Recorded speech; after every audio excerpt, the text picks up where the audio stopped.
through like low to mid 80s.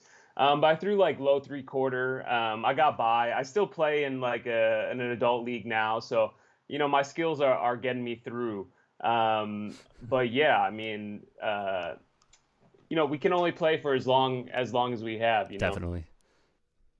So you were a pitcher. What other pitches did you throw aside from a fastball?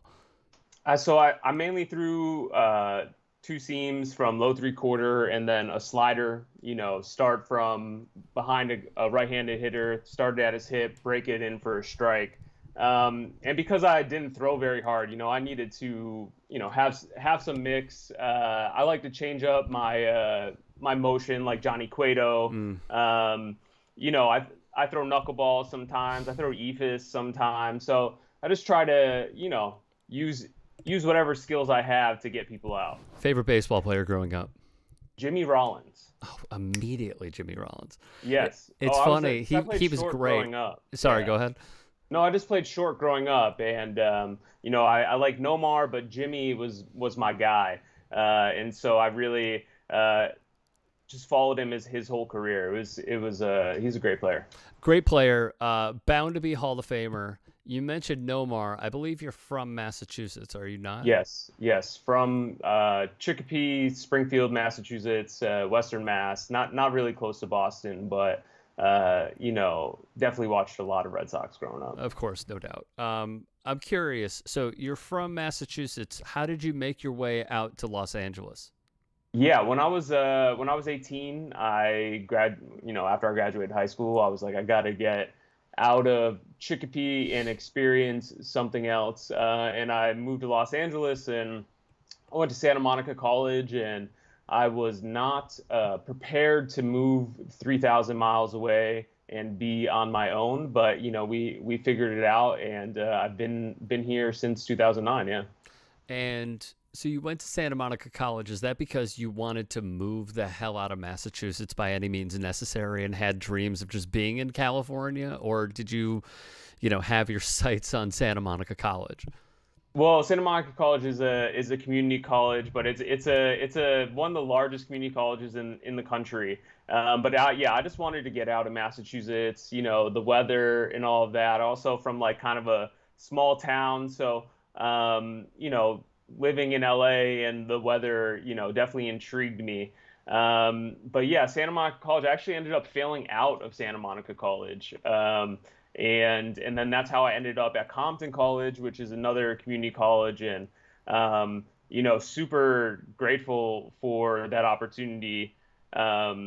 Shout out Coach Shannon Williams. You should look him up. Everyone should look him up after this. Coach Shannon has been at Compton College for 30 years, Wow. but he's from the community, so he grew up there. Went to school and then came back, and he's been coaching youth baseball at the Parks and Watts for 40 years. Wow. So this dude has been like impacted thousands of kids' lives, tens of thousands of kids' lives, and a very special person. And I'm glad that we get the opportunity and people can look him up, because no one will ever know who this junior college coach is, but everyone that I played with and everyone that goes to Compton College is basically looking for second, third chances. It's usually not someone's first chance. And a lot of people were also like, couldn't get their grades right, or were always in trouble, and just needed a little help, right? And so like that place is super special for a lot of us, because who knows if Coach Shannon didn't give us a chance, what would we be doing? And I say that also because this is a great tie-in for the sports and politics. Compton College, Coach Shannon's helping me out, helping me get classes. He's like, oh, okay, let's take this class, race and politics. I had this professor, Dr. Ikwabi Bunting. He was a former Black Panther Party. He ended up being a part of the local government in Tanzania. I take that back, Tanzania. And he was my professor. And I had never met a radical academic before. I was 20 years old, and then I met him, and he like challenged just everything that I believed in. And I was like, oh fuck, well he's actually like right. And I'm like, damn. And shook me up. And without the opportunity of getting a second chance at Compton College with Coach Shannon, I wouldn't have had this opportunity that actually is like the reason why I pursue my life now, and trying to, as an abolitionist. I was like, my eyes were open to abolition and anti-racist politics while I was in college. And ever since then, I've just been trying to, figure out the best way to proceed in this capitalist hellscape. Absolutely. So, real quick, I have a ton of follow-ups, but the first is try not to swear. I know it's very hard. God, I'm sorry. That's the only thing I ask. Other than that, let's jump into it. So, when you entered this class, what were your thoughts on society, and how did he change your thoughts on how society operates? So Dr. Bunting was a Pan-Africanist scholar. He didn't follow any U.S. traditions or holidays, and I had never met anyone like that. But he was also like fucking new. Sorry, I'm sorry. I'm not gonna swear. It's in my We'll get mind the now. money jar out for you. It's in my head. No more swearing. Okay. But he just knew what he was talking about, and so I was able to ask questions, and like curiosity or ignorance, like he was patient with me and fucking was able to explain himself. And then eventually I was just like, wow, okay, this is like super, super real. Like I should be, because even though I understand like class status, growing up where I'm from, just being a fucking white person in America, we're socialized and conditioned, and all white people are racist and will never stop being racist, no matter how much anti-racist work we do. But the first experience with that was very powerful to me. And so I'm just like grateful for that opportunity, and Coach Shannon and Dr. Bunting. I talk with them quite often, and, I try to honor them with my work. And so, yeah, it's a great combination of sports and politics right there. So, if they were to have a conversation with you today on how you have evolved your politics, what would they say to you? That I think that I'm just more studied, and I'm still curious. I'm always learning, and that's one thing that I realized then too. Right, we're wrong about a lot of things actually, and we have to unlearn. And even like now and for the rest of my life, like I'm gonna have to unlearn and learn things, and try to reassess and understand things. And so I just think, yeah, like my politics have certainly evolved and continue to be curious, and I like, and also developing more of an abolitionist thought, like in 2013 and in 2014 and 2015, when Michael Brown was shot and killed in Ferguson. I was moved by the people in Ferguson, and that was right at the time when I was at Compton College.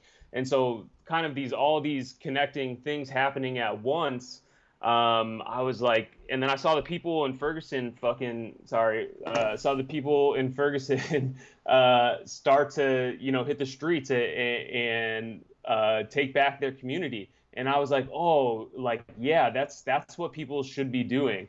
And but also developing like an abolitionist politic of not just going out there and burning stuff down, which is, could be necessary.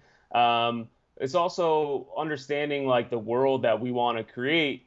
And so, yeah, just developing and continuing to learn. Like there's so much, and we'll never stop learning. That's. So there are some on the network who disagree with abolition. If you were to put it into the simplest of terms for someone who is hearing this for the first time, what is abolition to you, Richie? It's, a system of care. It's looking out for your neighbors. I would say if when you talk to abolitionists, yes, there's the belief that we need to abolish police and prisons, but also abolitionists don't ignore the question of what is next. We need to create systems that actually care for people. But also, we know, like, there are just so many studies that show giving people material, having their material needs met, giving people money, giving people housing, that actually solves a lot of societal issues, regardless of like how you feel about spending or how you feel about fucking people living on the streets. The studies show that if you give people money and housing, then these issues start to actually heal themselves. Mm-hmm. And so, regardless, the throwing people in prisons and arresting them, that is costing us money. So when we send cops out to deal with homelessness, they go out and we, the taxpayers, are paying for those cops to go harass unhoused people. And then when cops show up, and Rick, I'm sure you've seen this a million times on our feed, when cops show up to where unhoused people live on the streets, they throw their belongings out in the trash. Okay? And so, regardless of whether you believe people should be living on the streets or not, do you think in a humane society that people that are fucking down on their luck, I'm sorry for swearing, people are down on their luck, that may have their ID thrown away, and the only way that they can get connected is showing up somewhere with their ID, or like, and so these cops get paid $200,000 a year to perpetuate violence against unhoused people in the city, and we are spending money on that. And guess what? That doesn't solve the problem of homelessness. People are still living on the streets, and they're just being shuffled around, and they're being put in jail for 3 days, and then they're exited on Skid Row, which is 70% black, right? So when people have these when people have these views, that not only are they classist, they're racist, because who in Los Angeles is this mostly impacting? And so when you talk about abolition, it's like, hey, maybe we actually try to solve the problem instead of arresting people, throwing them in jail, and having them end up back on the streets. And we paid for all of that, and it's actually cheaper. It's found to be cheaper if we just gave people services and connection to housing, and real housing, not shelters.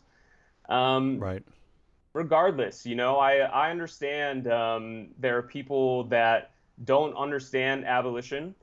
That's fine, but don't try to misrepresent what abolitionists are saying. That's the main problem, I would say. Like, you're not reading or listening to abolitionists like a lot of people. So here's what I think is the problem, is when there are differing viewpoints from others who have grown up with privilege, they grew up in affluent neighborhoods, didn't have to worry about a damn thing in the world, and then someone says, and this is surface level stuff, obviously, but someone says, hey, maybe we shouldn't send the police to go do X, Y, and Z, and there should be, a mental health advocate that goes. Or maybe instead of paying them to go tear up a houseless person's camp, we can think of something better. My question to you is, and something I've heard a lot, even when I'm talking to some of the older generation, let's say, is in California, housing is skyrocketing. I mean, I'm being really transparent here. We couldn't afford to live there. Yeah. Like we just couldn't. And it sucks because I love California. I love it. I love everything about it. I love the culture. I love the fact that you can just go and get street tacos instead of going to Chipotle for $2 or $3. It's the best part. It's so authentic. It's so good. My mouth is salivating just thinking about this. But with housing, what I've heard so many times is Well, it's so expensive, and housing is on top of one another. How would you exactly solve homelessness by building houses when the land is so scarce? And that is somewhat true. However, what I would say is if there's any state, and you can tell me if I'm wrong, if there's any state that could afford to do it, it's probably California because of the GDP and the ranking within the world. I mean, if they were a country, the state of California would be top 10, right? Right. So Right. so when people say, and I'm asking for your answer on this, I suppose, when somebody says, well, the land is so scarce, where would you put them? Where would they have houses? What would you say to that? I would say, why don't we have a law in Los Angeles that penalizes landlords for having open units in their apartments? I think in LA County there's 90,000 open units, and Not so including Airbnbs too that just sit vacant. right, right, exactly. And that's not including the hotel vacancies, the Right. hotels that get tax breaks from the cities that actually are able to benefit on different waivers from the city. And why don't they give back to the community? And why don't it's to be honest, a lot of it is political will. And a lot of people will blame it on building. Sure, we should build, but we also haven't built any public housing in California since the 60s. And so there should be,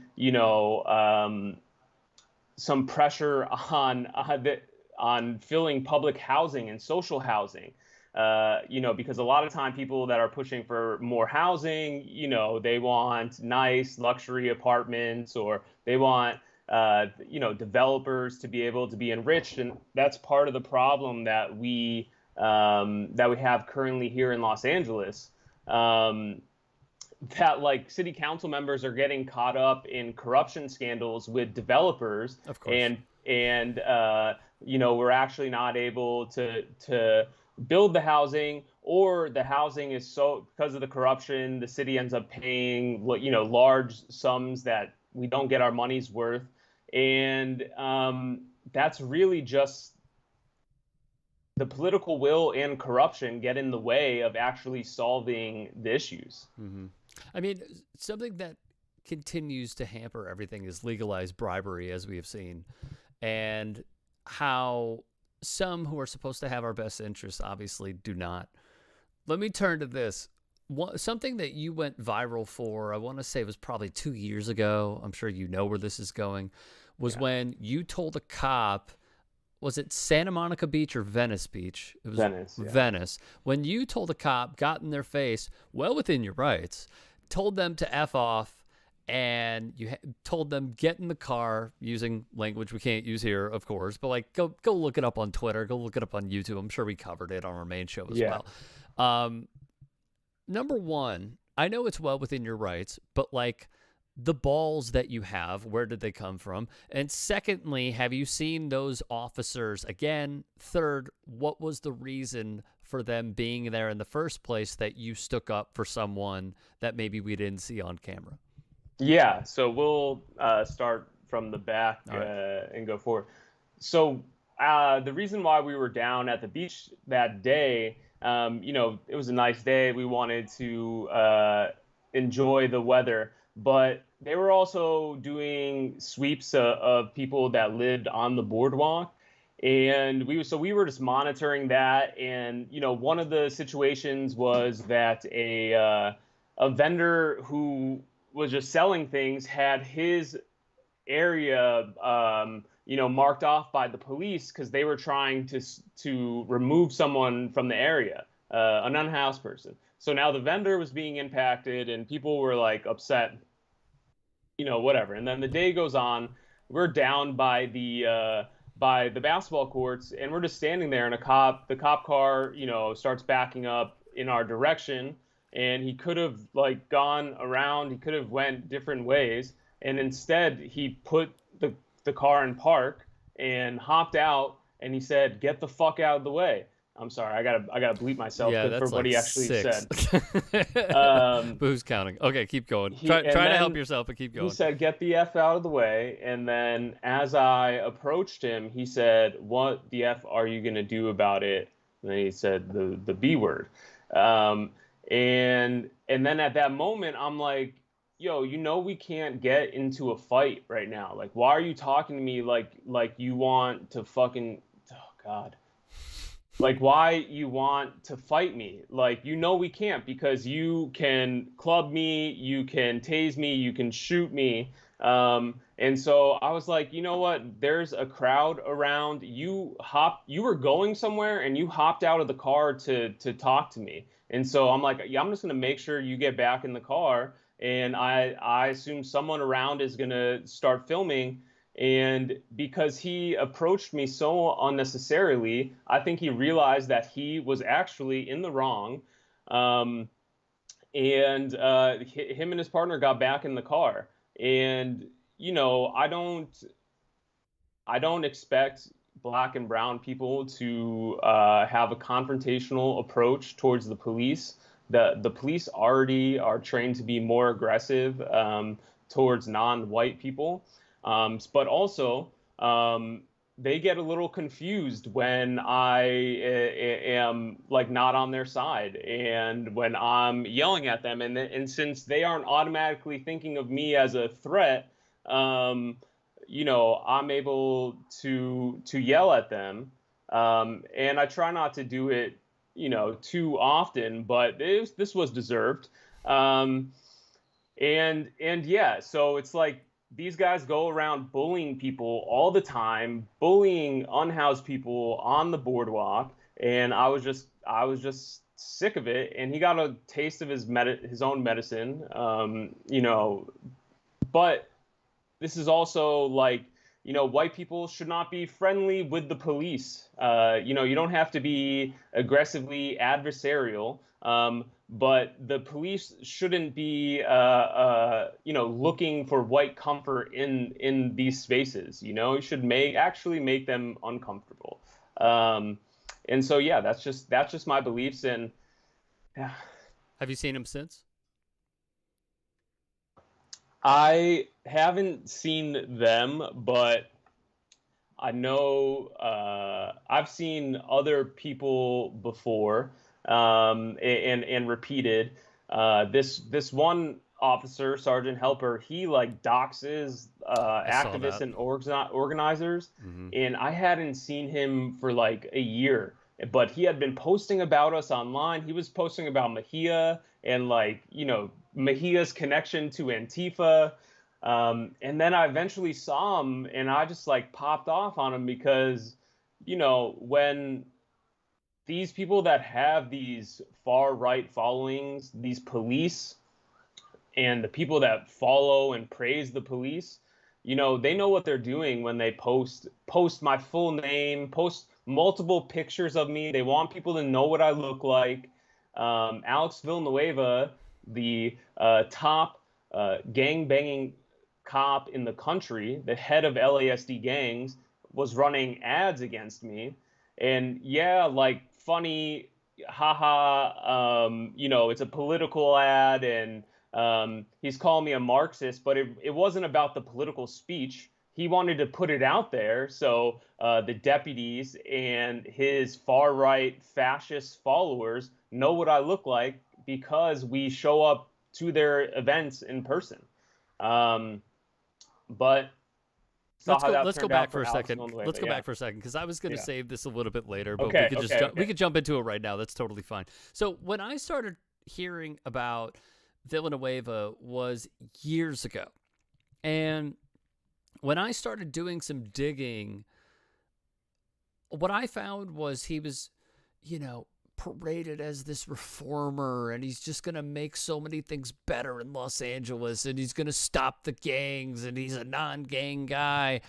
And then, I'm sorry, I'm blanking on her name. She deserves a shout out. The journalist who broke this story. Cerise. Cerise, yes, Cerise Castle broke the story, and then I saw the video that they put together, and it moved me. And then CBS News National started covering this, Mm-hmm. moved me even further. And then years later, we then find out that Villanueva's own deputies, who many people have obviously seen from the clips that we've done, go to the Kobe Bryant crash site, take hundreds of photos, distribute them amongst one another, and then a Los Angeles Times article comes out and is reported from one journalist saying that he had them delete the photos. Now, first off, so many red flags. From a lawyer's perspective, there is a ton going on there.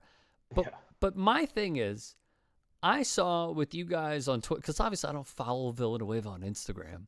I saw you guys taking screenshots and reposting that he would literally put your face on his official Villanueva sheriff's account Instagram. Yep.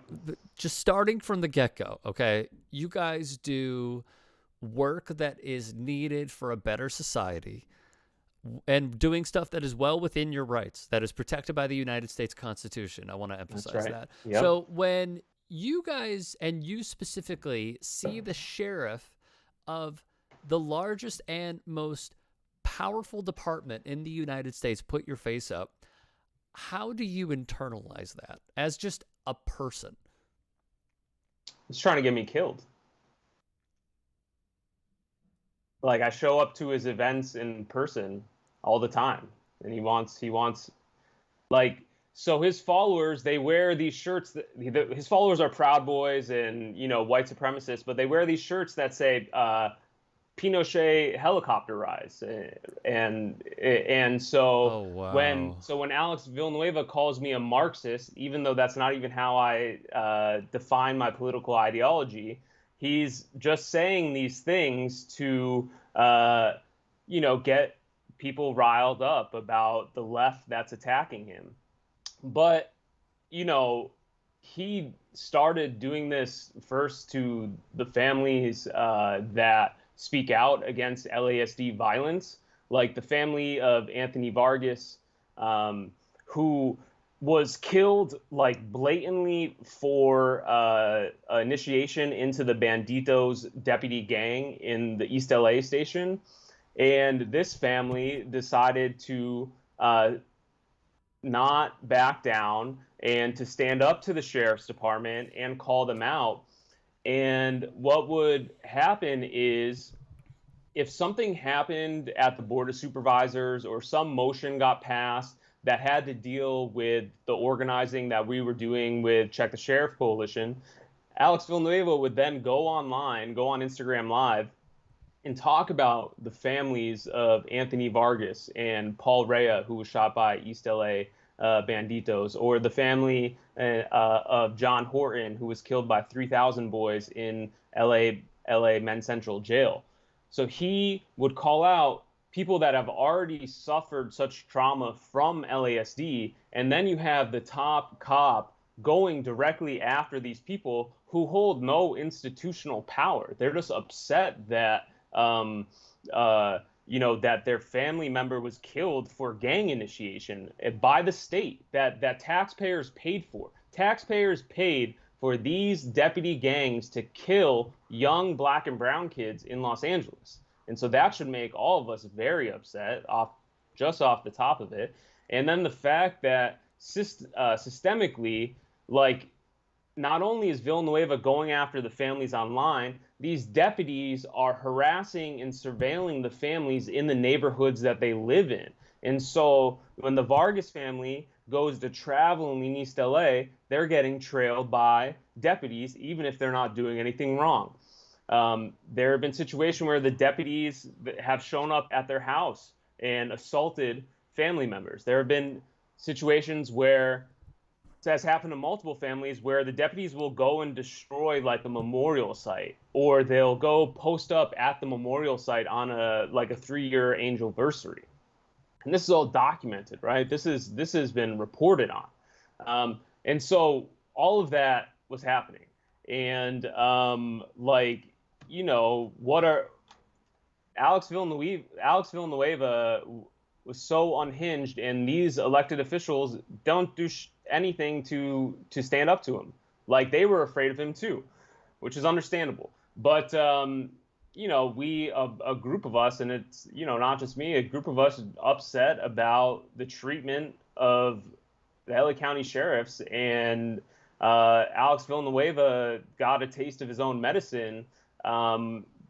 And also, what happened with Alex Villanueva is that dude could never look me in my eyes when I saw him in person. I remember And so this. when I'm recording you, and I'm saying things to you, and people on camera see that you can't even look at me, I got your number, dude. And like I showed up with people, and we like let him know he couldn't have a free, peaceful public event last year. I was just going to say, that was when he was running for re-election, correct? Exactly. Yeah. Yeah. Mm-hmm. So I remember seeing that video. I remember seeing another video of, I'm blanking on his real name, but the Twitter account and TikTok account, Film the Police, where he does great work.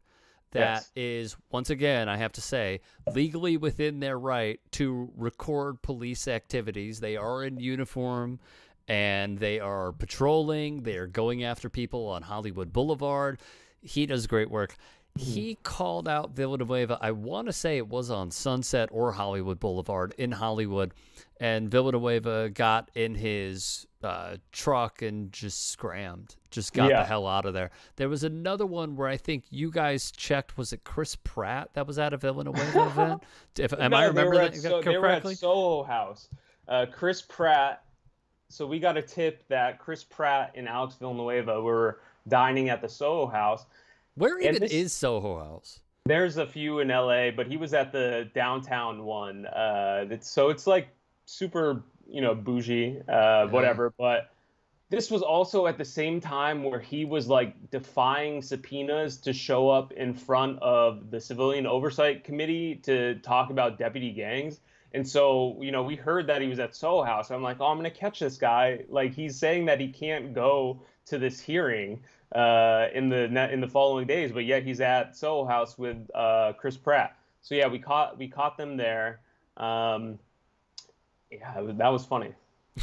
I mean, it's random too, right? It's like super Chris random. Pratt out of anybody is going to be like a Villanueva loyalist. Although, like anybody at this point, if they're powerful and rich, can be a Villanueva loyalist. Exactly. Another person that you guys rolled up on was a former deputy who, when there was a shooting at a mall, he willfully, it seems, went in front of all of his other officers. He was one of the least trained, shot at a gunman in the mall, fired errant shots, and killed a girl. And yet, ever since then, you could correct me if I'm wrong, he's been on administrative leave, but he's coaching high school boys at Valencia High School. Do I have that correct? Yes, absolutely. Officer William Dorsey Jones, he killed Valentina Oriana Peralta, 14-year-old girl, in a dressing room at Burlington Coat Factory. And the person had a bike chain. That he didn't have a gun. And Dorsey Jones went running in and opened fire. It's just really sick. He killed a 14-year-old girl, right? And he's coaching youth high school football. Like, he's coaching kids the age of the girl that he killed. I mean, personally, Valencia is like pretty right wing, so they wouldn't care. But if I was a parent, I wouldn't want my child to be around a child murderer. And so, we went to a high school football game and called him out. And, some parents got mad.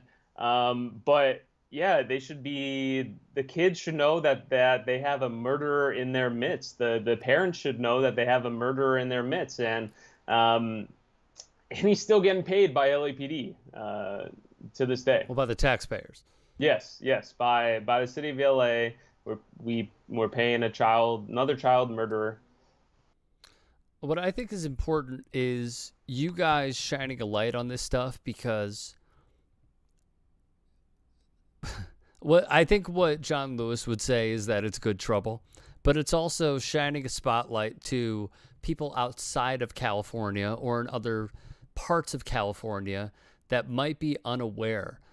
Now, forcing accountability is very hard because of how powerful of an institution LASD is, LAPD is. We get it. However, now that people know his name because of your guys' actions, I think it's very important. Adding on to that, how do you guys organize these events? It's skillful. It is with a purpose. What is the game plan here? How do you decide? And then how do you, for lack of a better word, attack constitutionally, I'll say?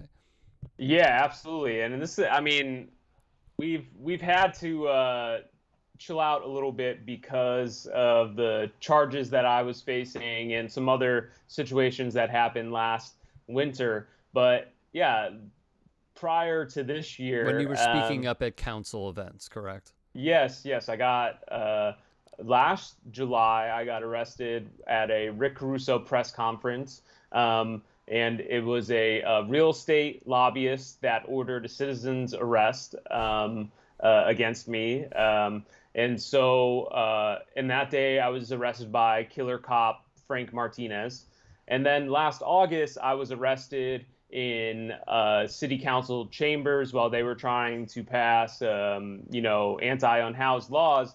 And I was also, my arresting officer was, again, a killer cop by the name of Hassam Sabra. So, these killer cops just don't, move on to other careers or desk duty. These violent people that have killed are out in the community every single day, making arrests, mistreating people. Even if you're not an abolitionist, just seems a really reckless way to run a society. Mm-hmm. But again, how do you organize? Oh, yeah. So it depends what the issues are, who the targets are. Usually it's connected to the bigger picture, and what is going on at that time. For the Dorsey Jones thing, no one had heard from him. He had kind of just disappeared. And then we found out that because he had previously deleted all of his social media accounts, and then he had recently popped up and started posting that he was just a high school football coach. And so, that was to expose hey, this guy is out in the community, and it's not like he's really learned any lesson. He's coaching kids the same age of the person that he had killed. And so that was connected to just we got to expose this guy. He's still getting paid by LAPD, and it's just important to it literally just. But think about it: if you had a murderer in your neighborhood that killed a 14-year-old, you would probably want to know who this guy was. And so that was just part of it. This guy's out in your community, and you should know what he's about. But these other actions are typically connected to a broader organizing strategy of messaging and whatnot. I would say last year during the mayoral debates, it was a sham. It was they were trying to act like Karen Bass was some sort of progressive and Rick Caruso was so much worse. I mean, Caruso was bad, but Karen Bass supports giving LAPD more money. Karen Bass supports the criminalization of poverty, and the coverage of the mayoral primary last year wasn't really reflecting that. And so we showed up to debates calling them out.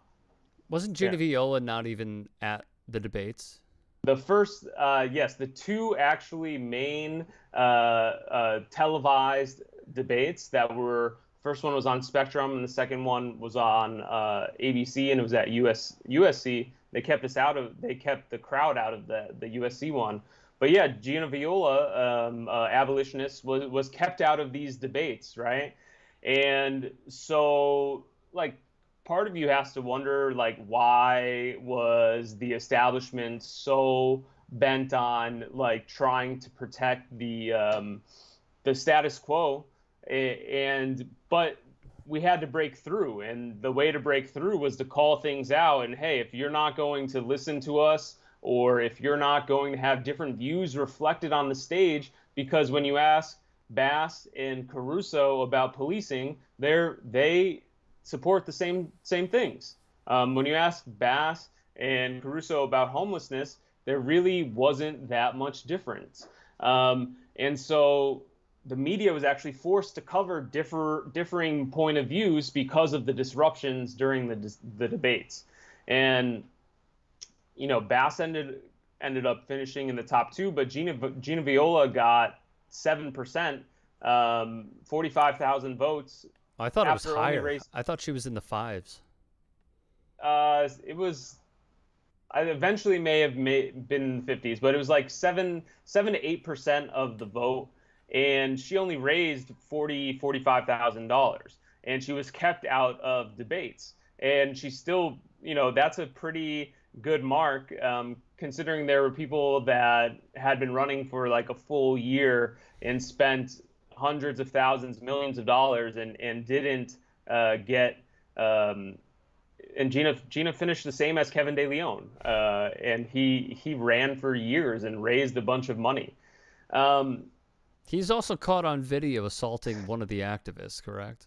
Yes, my friend and comrade, fellow PCC organizer Jason Reedy was involved in an altercation where Kevin De Leon lost his Santa hat and threw Jason into like this wall in this hallway, and it was a huge international story. Mm-hmm. I remember seeing it. I remember what he was doing was recording the event, heckling Kevin in a positive way, because Kevin was supposed to be this, from what I remember, a savior in city council that was going to work his way up to mayor and then maybe become a state senator. And the falling from grace happened incredibly hard, incredibly hard. And then to see him put his hands on an activist was stunning to me, flat out stunning. Like, could not believe what I was seeing. So I believe it was him. I believe it was someone that you called Joey 2%, Joe Buscaino, was awful. So yeah, there was something in Gina's message. Obviously, I would have loved to have seen her on the debate stage and win over more people instead of having essentially two centrists go up against one another. A few more questions because we're running out of time. Yeah. When you guys went to Dodger Stadium, and this is the politicization of sports. First off, let me just say this, and people who have watched my stuff know this. Drag queens are not the issue. They've never been the issue. So when Dodger Stadium and the Dodgers pull the event, and then they put it back on, and then from your videos, which are very important, you guys saw, I believe, Jack Posobiec, who's like we weren't there. We weren't there. By the way, you weren't there. Okay. We shared the events that were going on that day, but we weren't there. There were other people on the ground. Okay, so talk me through this. When you were seeing your comrades there, and they're taking on someone like a Jack Posobiec, who's like a total conspiracy theorist, right-wing troll that I believe the SPLC even found he has ties to the Kremlin and Russia. My question is, how do you counter what they're doing? Because they're going to go to the nth degree of being the worst of the worst and saying the worst things, because on that side there's no accountability, whereas with the leftists, I'm not trying to be partisan here, but there are just way more morals on this side of the aisle. Of course, yeah. How do you counter people like that when they are protesting drag queens being on the field when the doors probably aren't even open, and then when they are, there's a few thousand people there? Yeah. Well, it's first to expose them. You got to show what is happening. Like, this is happening in Los Angeles. It's happening in California. These liberal blue states. Alex Villanueva also spoke at the same event that Jack was at. And so, and it was tough. There was a lot of people there, and the people on the ground were outnumbered.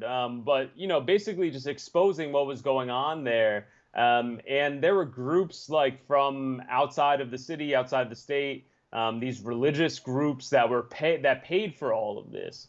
And so it's also kind of like this stuff is all manufactured. Like the same people go around to all of these little events, and yes, there are some local people involved, but the same Proud Boys and the same conservative Catholics, far right people, even Pizzagate, QAnon, Jack Pacific, and Alex Villanueva, it's all manufactured by the same right wing. And the fact that the Dodgers caved to them in the first place, that those people that showed up to protest, are we still connected? It froze. Yeah, we're still connected. Oh, sorry. Yeah, you're froze good. on my end. We're good. Those same people. Damn, I lost my train of thought. You're exposing a lot of people that go to these events, but my question was just what do you do when you're there? Like how do you not necessarily expose, but like the purpose of you going, and many folks like you going, is to provide the counterpoint. Just how do you do it safely, and what do you think will leave you with a more positive feeling as you leave said event? Yeah, absolutely. And I think the Portland protests for many years that with Proud Boys up in Portland showed that when these people show up, they are looking to cause harm and bring violence, and you have to be aware of that. When you step into these situations, and just understand that you should want to get out of there. Safely as possible. You should also want all of your comrades and all of the people out of there safely. Like these people in Glendale showed up to a elementary school that was, I think having a reading event where they discussed, gay marriage. And no. So let me correct you real quick. I actually reached out to one of the writers for LA Daily News. And I said, look, I'm doing a story on this. I just want to make it clear. What is the book about? Like, why are people protesting the book? And the writer told me the name of it. I could pull it up in my email. And they were protesting that they didn't know this, obviously. But there's one page in the book that mentions that it is same-sex parents. That's it. That's all that was in the book. That's it. There was no grooming. There was no, hey, we're trying to do this with your kids. It was one page of like, oh, yeah, and Bill and Todd have a kid named Jerry. Like, that was it. That's all there was. And that's how little the things are that these people are freaking out about. Mm-hmm. Now, to piggyback off that, I saw a famous Twitch streamer by the name of Nick Merckx. I'm sure a lot of people saw this, who was like, yeah, you know what, man, I just don't like it. I just don't like what I'm seeing. You got to protect the kids, which at this point is like a dog whistle for conspiracy theorist politics. It's sort of like saying do your own research at this point. So when we have some of the biggest names in Twitch now saying that this is a problem, once again, like, what are your thoughts on that, and how exactly do we combat that? Well, I would say this stuff goes back to how I was feeling when Andrew Tate was all these kids because I coached youth baseball for a long time, and so part of it also with these streamers, combating these streamers, is engaging with people in real life. You know, doing your best to organize your household and your community and your workplace, to raise awareness, to shut things down, and to combat this hateful ideology. Um, but also, like, with these people, and you see it with like conspiracy theorists like Robert RFK Jr. Oh. Like, giving them a platform is dangerous in itself. So you should be methodical on like, what you're showing, and how you're combating it, because I mean, a lot of it is for shock value, and they want you to talk about their conspiracies. Um, that's part of it. And going back to the Dodgers gave in to the right wing panic and freak out, and this manufactured freak out, and that just gave them a win. And that these kind of little wins and these institutions breaking to these, like, this is fascist ideology. And so what they're doing to trans kids now, they're going to try to do to everyone. They are testing out how far they can go with trans kids. And it's already happening in Texas and Florida, but they are going to start sending trans kids in buses to camps to fucking sorry for swearing last time, to re-educate them. Like, that is on the right's plan. That is their plan. And then once they do that, it doesn't matter what the Supreme Court does. The Supreme Court will back them. The right-wing establishment will back them. But these people just want to assault our rights. And if you don't recognize that from the offset, and you try to treat them as legitimate, then you're letting them win. Like, this is fascism. It's directly related to how fascists target marginalized communities. And so, like, if you care about fascism, and fascism isn't just Donald Trump in the White House, because this stuff is happening with Joe Biden in office. Like, fascism is happening all over the place, and it needs to be combated in so many different ways. But giving them a platform and treating them as legitimate arguments is dangerous. And it's not really what one person can do. That's more of like a critique on institutions. Like, Right. well, what one person can do, like, you should like stomp fascism out however you see it, like wherever you see it, by any means you see. Like, these people are emboldened, and the only way that they will succeed and become more emboldened, if people cower and people run and hide. They need to be confronted. And yeah. Here's my last question for you, because I know that it's a hot button topic and it's only going to ramp up in the years to come. Los Angeles hosting the Olympics is going to be pitiful for many reasons. I have done stories on the economic value that it brings to a city, which is zero. The city is going to go in debt. It's going to go broke. They're going to lose money no matter what. I have always been a big supporter of, you know, where we should put the summer games, like the winter we can discuss a different time. You know where we should put the summer games? The birth of the Olympics, which is in Athens. Yeah. Just keep it there. Put it there, have it there every 4 years. They could make an entire like spectacle about it. Cool, it's a destination. They could build it up, blah, blah, blah, blah, blah. The studies show there's no benefit. Los Angeles is a car town. When I left, they were building railways, and I'm still very pessimistic on this, but they were building railways. How bad is it going to be? And why is it even happening? Was it corruption within city council with Mitch O'Farrell? What happened? How did we get here? Yeah, so it starts off with Eric Garcetti, and his connection to Casey Wasserman, Wasserman Sports.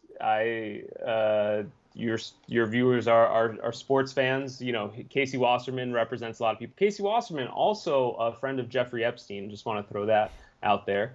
Um, and him and Eric Garcetti go way back, and they're part of the same like LA family political power structure. Their dad, like Garcetti's dad, was DA, and Wasserman's dad was a Hollywood hotshot, and their grand plan was to bring the Olympics to Los Angeles to benefit like what is Casey Wasserman going to get? Like what is he going to get out of the Olympics? He's going to get being a part of um, building his brand and all of that, but he's also protecting those corporate interests. And um, and Eric Garcetti basically those were his friends too, and he wanted to get in good with Hollywood and all the rich people, and he wanted to travel and he wanted to be this diplomat when he should have just been the mayor of Los Angeles. But yeah, and the Olympics were here in 1984 as well. And just using that as an example, the LAPD didn't have tanks before the 1984 Olympics. But what happens with the Olympics everywhere was the over militarization, the policing, the surveillance, the weapons, the equipment, those all get brought into the city that's hosting the games. And they don't go away. Those things don't go away. So in the 80s, LA increased police budgets. They increased the police force. The feds came in and brought militarized weapons.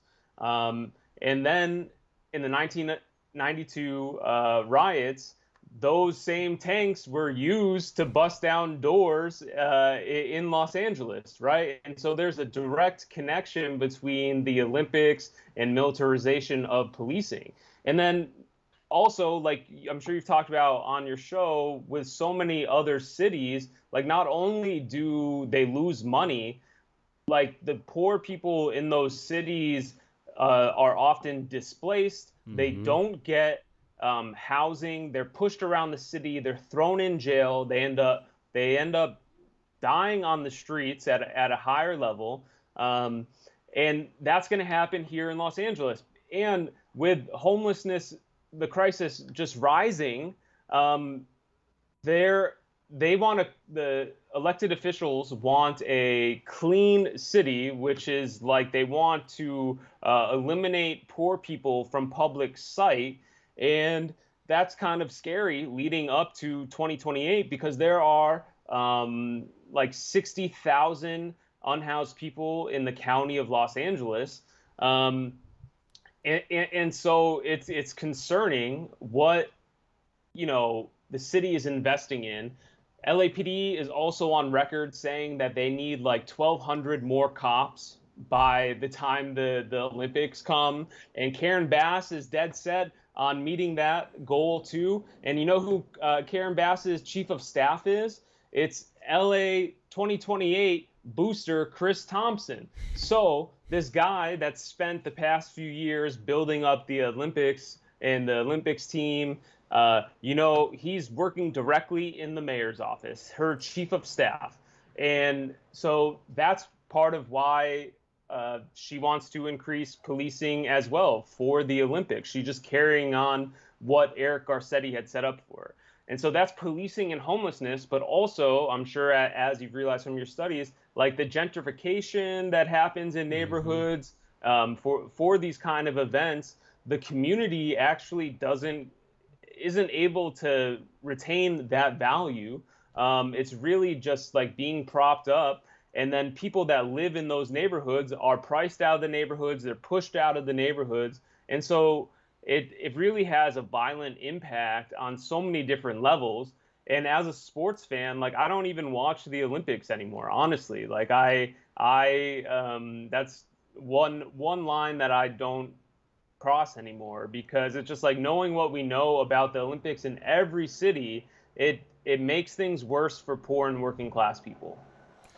On top of that, and I end with this, the same case study can probably be done with when the Rams' new stadium came into Inglewood, and how there were a ton of people who had lived there for 20, 30, 40, 50 years got pushed out because of a football team. Even with the Super Bowl being hosted there, many people got pushed out as well. So I agree with you.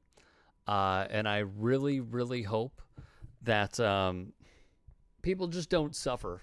However, knowing the sports industrial complex going hand in hand with militarization, I fear the worst. Regardless, Richie, I appreciate you being here. Keep up the good fight. Where can people find your work and your stuff? Yeah, first, before we end, I just want to say, everyone that's watching, I hope you follow in the tradition of Colin Kaepernick and you don't stand for the national anthem at sporting events. That's something that me and my crew and my family, please don't stand for the national anthem when you go to sporting events. And so if people want to follow the work regarding the Olympics, follow No Olympics LA. That, a lot of important work going on here in LA to try to stop the Olympics. And it may be a long shot, but it's been done before, and people will keep organizing.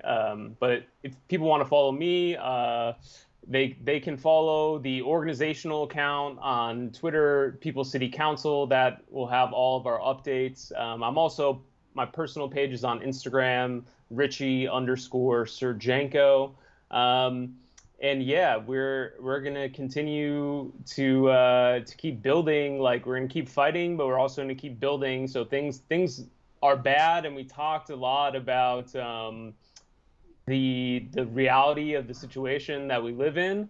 But we either can just sit here and do nothing, or we can fight back somehow. And I hope people just find something in them by any means that they have to fight back. Absolutely. Richie, thank you so much for the time, man. Really appreciate it. Thanks for having me on, man. Have a good one, Rick.